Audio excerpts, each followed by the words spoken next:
Up your game and celebrate things done well with the great taste of Original 16, official beer of the Calgary Flames.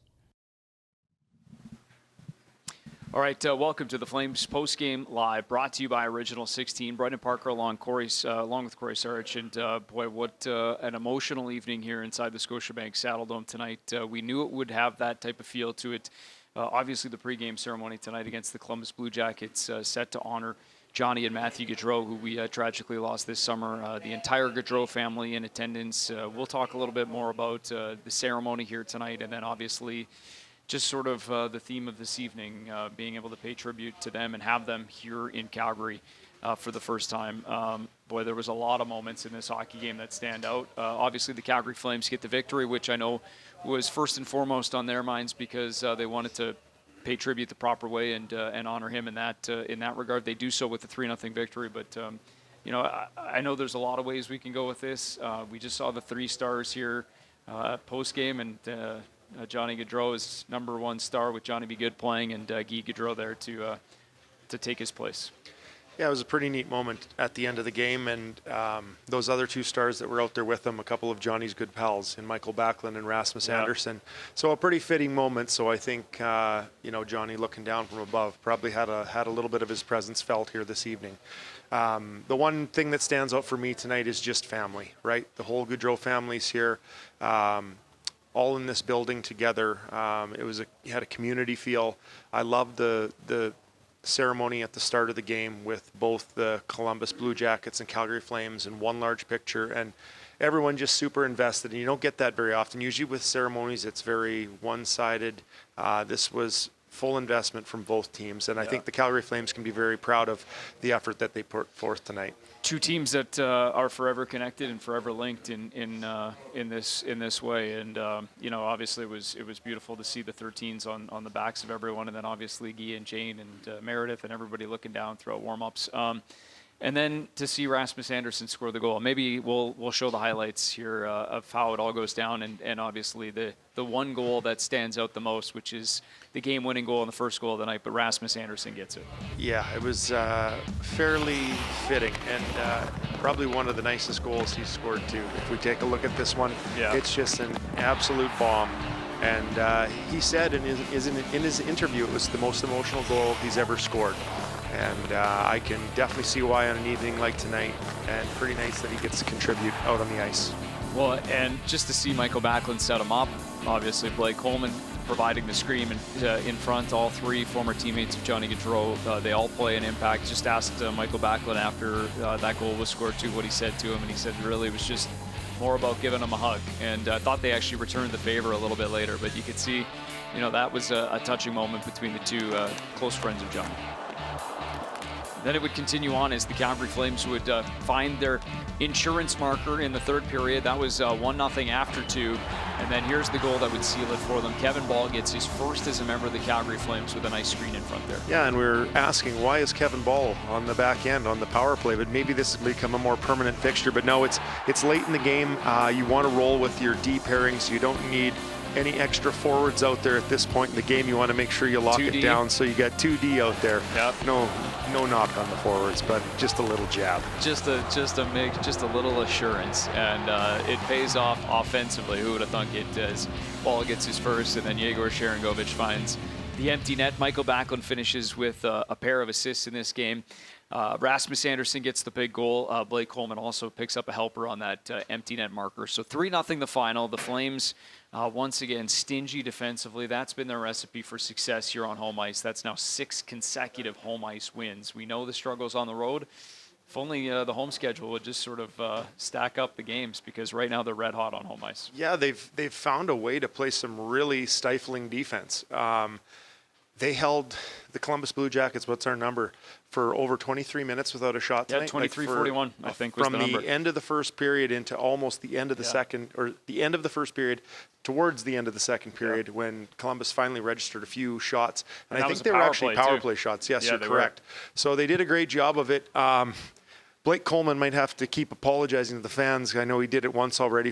It might not be the prettiest brand of hockey, but it's super effective, and it's not easy to keep guys in check. Start of this game, we thought maybe old Zach Werenski was going to get things started for the Columbus Blue Jacks. Yes, yeah. big goal called back again, and that was kind of, after that, the Flames played some pretty lockdown defense. Well, 2 of them tonight, and it looked like it would have been mentioned in the highlights. Rasmus returned the favor for Mikael Backlund with his point shot that gets tipped in. We thought maybe it was going to be the other way around, but then that one comes back on the offside challenge as well. So two challenges, 2 successfully. So each team gets one. But those ones are pretty locked up. Yeah, nowadays. the only thing I'd say when it came to the that one, the Werenski call back in the first period, that could have sent the Flames reeling. Sure. It wasn't their best start. I think that Columbus had made a little bit of a push early, and then I thought after that moment, the Flames just kind of got the work boots on and got after it.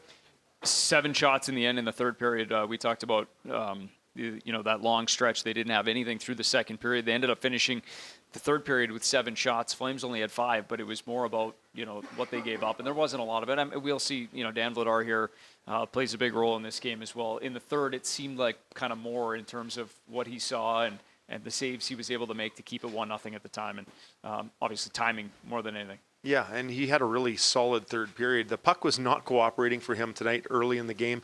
It was bouncing everywhere. I know that Kelly Rudy on the telecast was alluding to it, but his body of work overall was great. Once he settled down, he even took one off his head earlier in this first period, but he did have to make some quality saves tonight, and I remember one with a blocker on Werenski. But again, I think this is what we're seeing from the third period when it mostly counts. Some really good saves, and obviously gets the shutout, and that's his second of this campaign for the Calgary Flames. Third shutout as a team, and on home ice they just have not given up much. And the scoring, while we'll continue to talk about that because it's yet another game where they don't score more than 3 goals.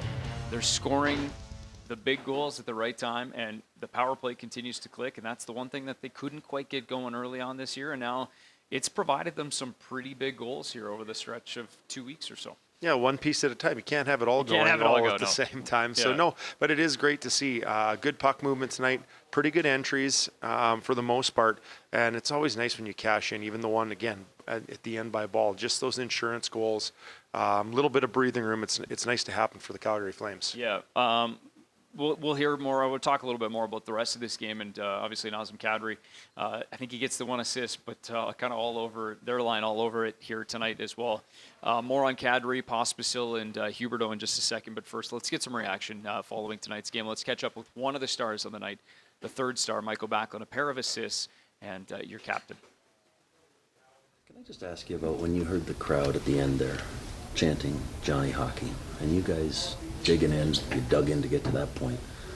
What was going through your mind when you heard that? Yeah, no, I got some goosebumps. That was great. A great moment. It was a very special, emotional night, and to finish off with fans cheering his Johnny chant, that was great. It gave me some goosebumps, and maybe feel how important, how much Johnny meant to the city. It may take some time, but how do you even process a night like tonight as a player? It's I don't know, first time going through it, so after the wake and the funeral, you were just gasped for a few days and had nothing, and then after the candlelit night, I didn't get out of bed until 3 next day, and it just really so many emotions, and you were so excited to see the family and them being here, but also so sad.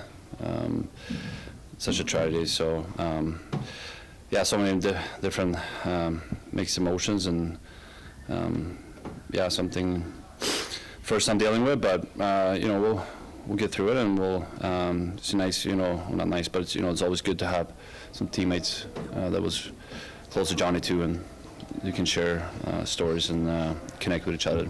How did this group dig in after that touching ceremony? How did you guys dig in and actually play a hockey game and come out on top? Yeah, no, I thought team played really well. Pretty much the whole game, I thought we played really solid.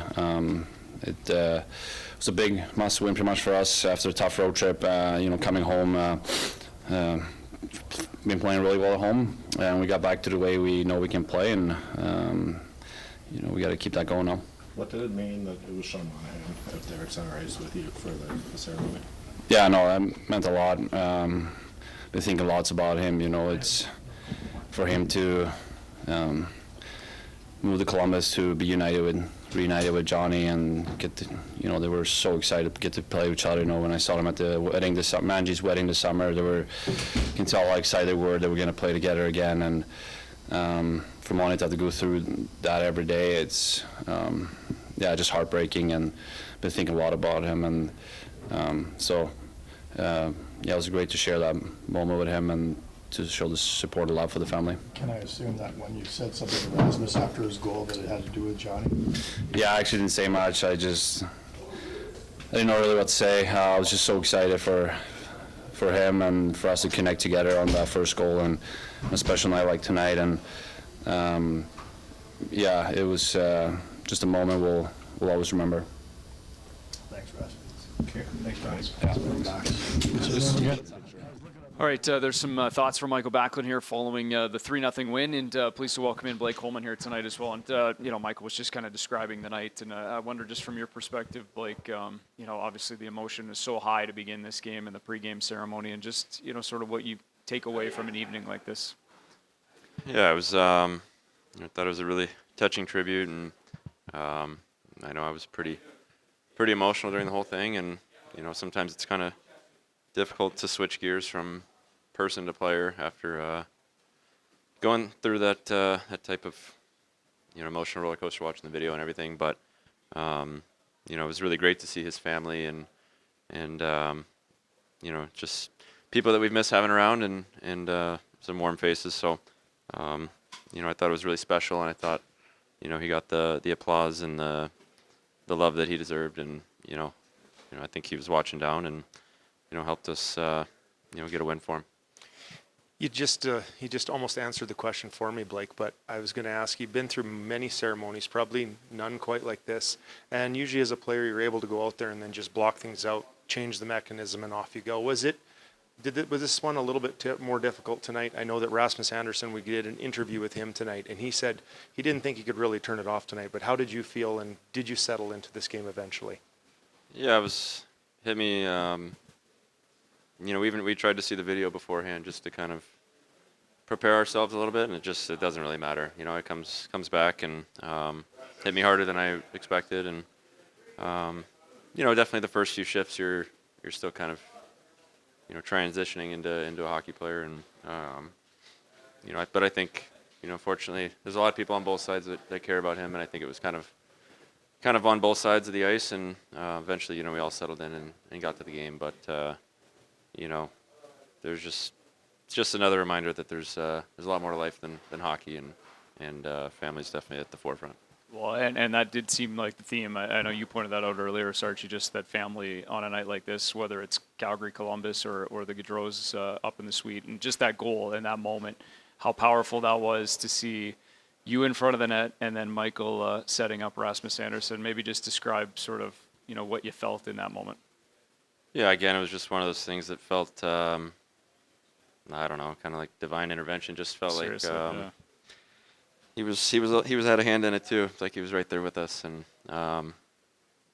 you couldn't write it much better. And I'm happy for Raz and for Bax, obviously, emotional for those guys as well, and I'm sure they feel the same way. Yeah. Just quickly, I see Guy there in the tunnel, and just big smile on his face, greeting every single player with hugs coming off the ice. Just to have him around the rink here the last couple of days. I know you guys appreciated that in the room, and it sounds like he appreciated that just as much. Just to cap it off with that little hug on the way off the ice here tonight. Yeah, I mean he's the best. That's why your heart hurts so much. It's they're such good people, and I think it's healing for both sides, though, to get to be around each other again and share some smiles and just some, back and forth banter. And, he kept chirping us again, telling us that he's happy we got 3, and, that doesn't happen very often. And so just that's what it's all about. And that's what that's what the beauty of people is they can lift each other up when they need it. And, sometimes just being around your community and the people that you're familiar with is all you need to heal a little bit. Well said. Hey, we appreciate the time. I know tonight's not easy, but congratulations on the victory and obviously just being there for each other and for the Gaudreaus here this evening. Yeah, thanks, Blake. Thank you guys. Appreciate it. Thanks, Cozy. Appreciate that from Blake Coleman here tonight, and obviously we'll hear from a couple other players here through the course of the evening. And let's start now with the goaltender. He gets the shutout here tonight. 16 saves, his second of the season. Let's hear now from Dan Vladar. How was that night from your perspective? For the obvious, you wanted to get the win. But when you battle emotions, when you battle it all. I mean, yeah, the start's not ideal, right? Like lots of emotions, and yeah, at that point you kind of don't really want to really play hockey, but then you remember Johnny, how he always wanted to play hockey with a smile on. So this one's for him, and yeah, he was watching us for sure, and this one goes to him. Any chance you want to keep the mask now? No. It's just that's a one-time thing, and as I said so many times, it was a huge honor for me to have those guys on both sides, and yeah, it's for them. Obviously, the most important thing is sort of the pre-game ceremony. Without question, but how you guys had made it a point that you guys wanted to win this one, right? Well, 100% for them and for us as well. And as I said, super emotional game, and I'm happy of the group how we battled. How did the fan reaction to the tribute and even the first star selection of Johnny, like how did that impact you? Yeah, goosebumps, goosebumps, sadness, but at the same time,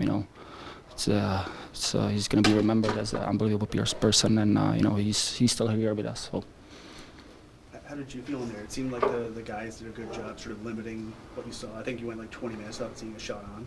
Yeah, it's not ideal for a goalie, but at the same time, just wanted to win, and the guys did an unbelievable job. So hopefully they'll keep doing that. So I can take a rest for 20 minutes. That's okay. Okay. Thank you. Thank you.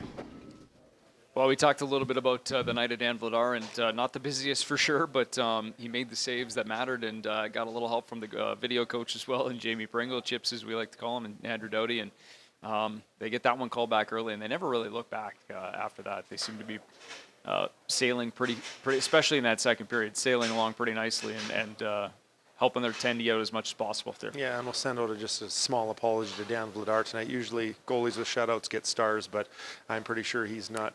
Yeah. It's not mattering one bit to him right now. No, I think he's more than okay with how those 3 stars looked here tonight. All right, let's go back inside the room. One of the other stars of the evening, that would be Rasmus Andersson. He gets the first goal. It's the game-winning goal, and easily the most powerful moment of the night here. Ask you, Raz, just what you thought when you heard the Johnny hockey going out through the crowd. I was honestly just looking around. Kind of enjoying a moment when the family's here and they get to hear it, and how loved he is and how loved he was here in the city, and there's not a lot of players throughout history who's got that, and yeah, I got goosebumps, and it was a great night overall, and to see them all here, and it was a great night, but at the same time it sucked, right? But it was great to see them all here, and to see how loved he was and still is in the city. After you scored, it looked like you pointed up at the Yeah, I did. Just, there's so much emotion going through your body, and, they know I love them, and that, me and my family will always be here for them, and so yeah, it was just, very emotional scoring. How about the T-shirt? Rasmus Andersson stared at me. Yeah, I saw it. Yeah, I saw it a couple of weeks ago. I didn't see that. It was the first time I actually saw it. I saw it on an email a couple of weeks ago, and so yeah, hopefully, didn't want to stare anyone down today. Just, showed love and support for their family.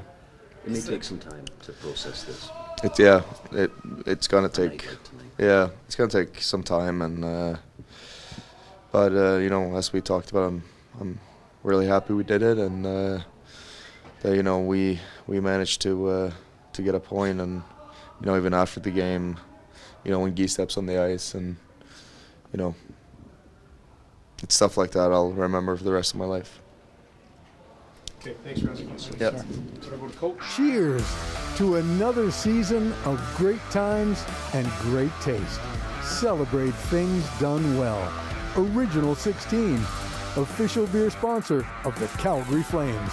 Must be legal drinking age.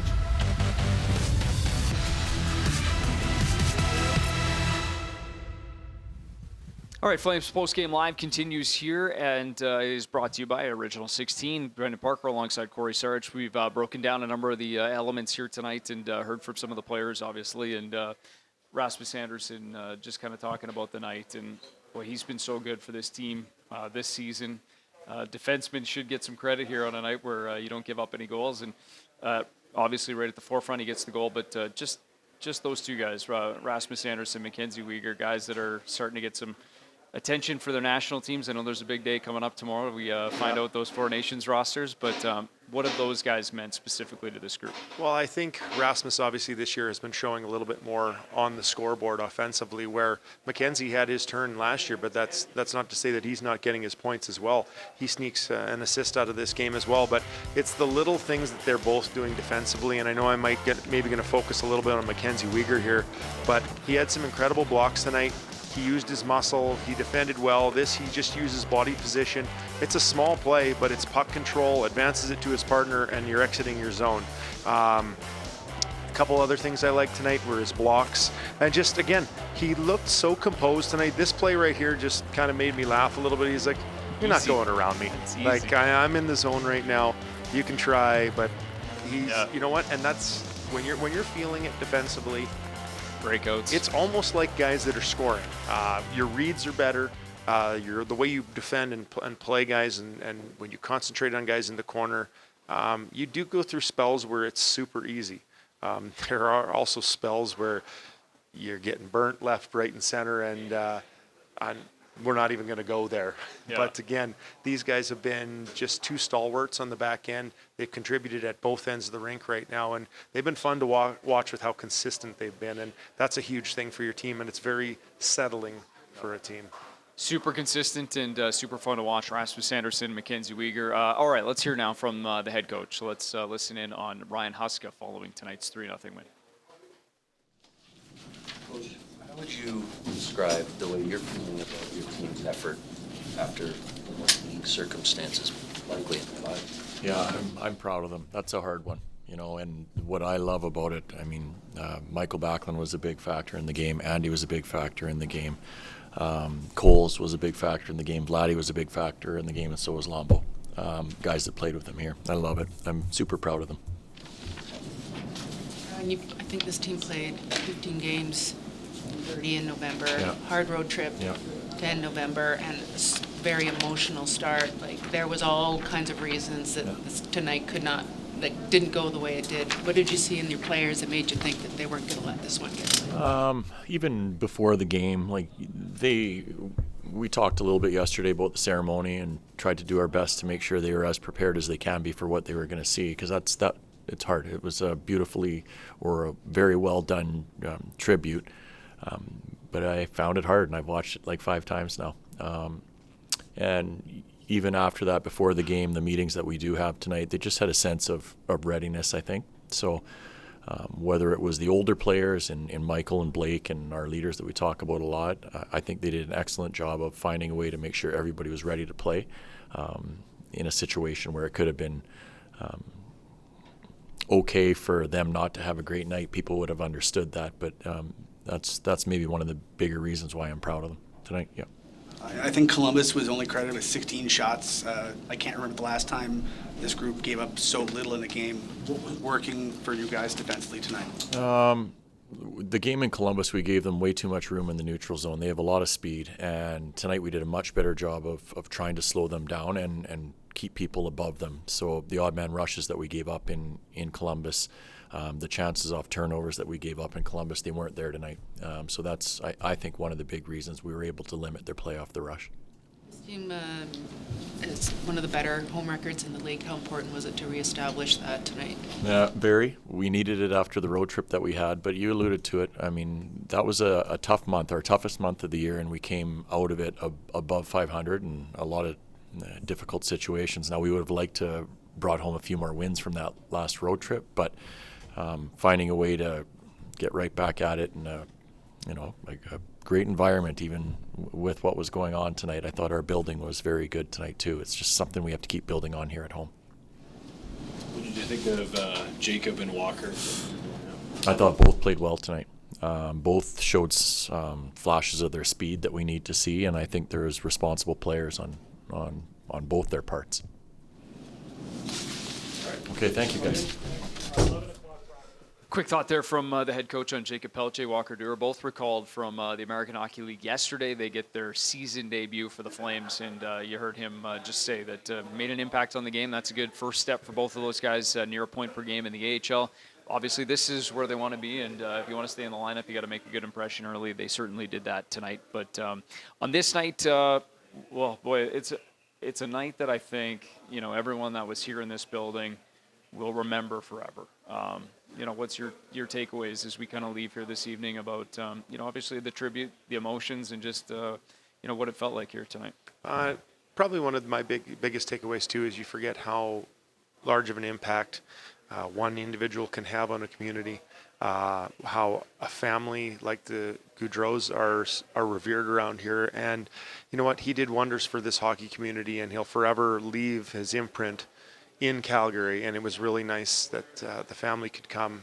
There's the tribute to Johnny and his brother, and it's tough to put it all into words, but you felt the emotion tonight, and that'll be carried forward and not forgotten. Yeah, and obviously an opportunity for Flames fans, for this building to salute the Gaudreau family, the entire family, Johnny's family in droves here tonight, close to, I think, over 50 up in the suite. And boy, there were some moments here throughout the course of the evening just for those to be able to say thanks and obviously continue his legacy here in Calgary.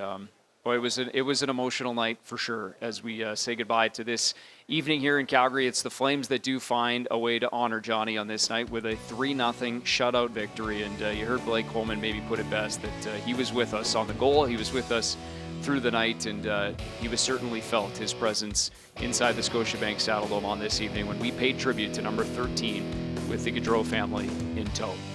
Thanks for watching Flames Postgame Live, brought to you by Original 16. We'll be back here in the Scotiabank Saddledome on Thursday. The pictures tell the story on this night inside the Dome.